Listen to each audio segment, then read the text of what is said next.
Depuis le 5 septembre 2022, vous suivez l'épopée de la DARC Cabinet. C'est la structure qui a été mise en place pour pouvoir opérer le recouvrement des indemnités de sortie des anciens collaborateurs du gouvernement provincial depuis le feu gouverneur Jacques Mbadou Ntsitu. Et depuis le 5 septembre, donc nous sommes déjà une année jour pour jour.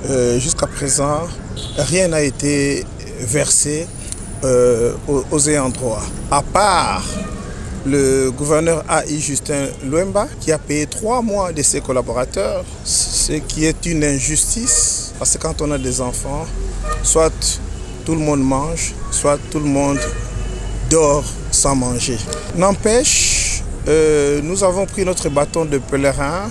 Vous vous rappelez que Son Excellence, Monsieur le Gouverneur, avait consenti de mettre en place une commission mixte ad hoc qui devait se pencher sur cette question des indemnités de sortie et des arriérés des salaires.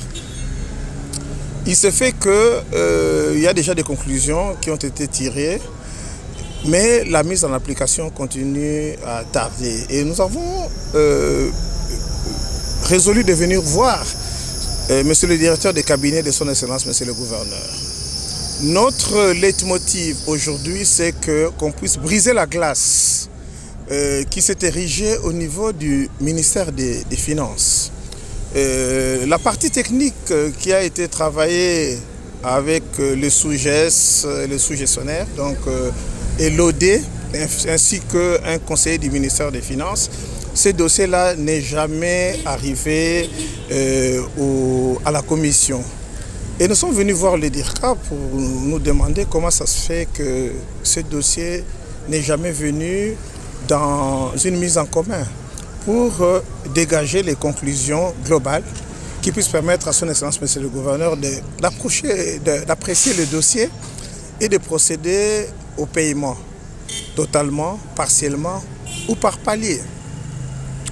Nous avons trouvé une oreille attentive auprès du directeur de cabinet, M. Cédric Dionso, qui nous a promis désormais des rencontres séquentielles et très régulières. Déjà, la première rencontre va se passer 48 heures après qu'il se soit concerté avec le ministre des Finances. L'objectif, c'est que le dossier qui traîne encore là-bas à ce ministère-là puisse finalement atterrir à la commission. Et la base de la DARC Cabinet, donc les ayants droit, fustige gravement le ministre des Finances.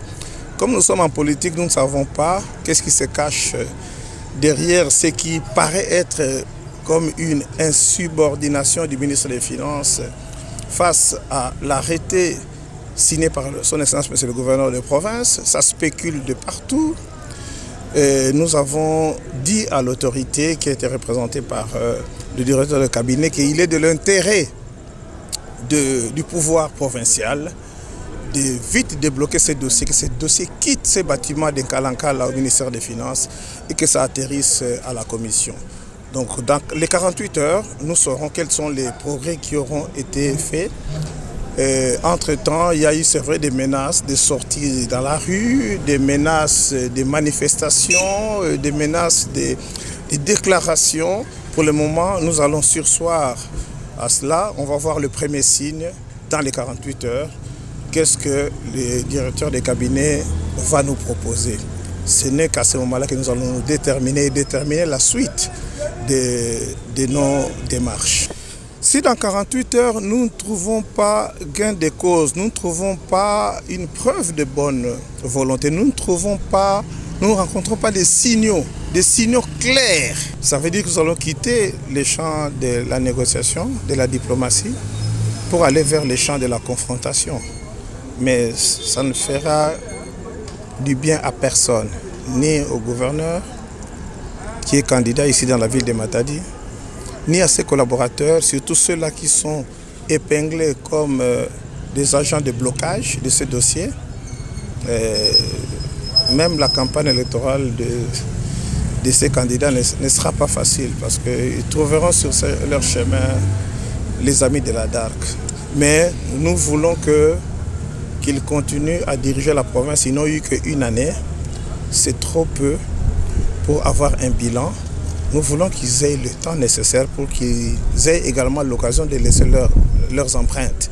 Mais il faut qu'ils sachent gérer les dossiers comme celui de la DARC. Parce que s'ils ne gèrent pas ça très bien, leurs rêves vont s'évanouir dans les nuages.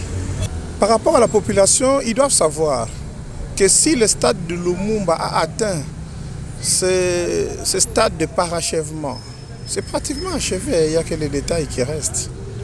Et si nous avons le plus beau bâtiment de la province qui est derrière nous, ce qu'on appelle le bâtiment Android, parce qu'il y a des gens qui ont consenti d'énormes sacrifices avec la sueur de leur front, avec leur sang. Ils ont accepté de consentir une année, 12 mois, 13 mois d'impayement pour que le gouverneur Jacques Mbadou puisse réaliser cela. Nous avons fait ce sacrifice derrière notre grand chef Jacques Mbadou, le chef historique et charismatique du Congo central. Nous avons convenu, nous avons consenti de faire ce sacrifice-là. Donc, la ville de Matadi doit beaucoup à nous tous qui sommes là devant vous et ceux qui ne sont pas ici, parce que nous ne sommes qu'un échantillon représentatif. C'est nous qui avons offert ce bâtiment au Congo central, là où son Excellence Monsieur le Gouverneur et son équipe travaillent dans d'excellentes conditions.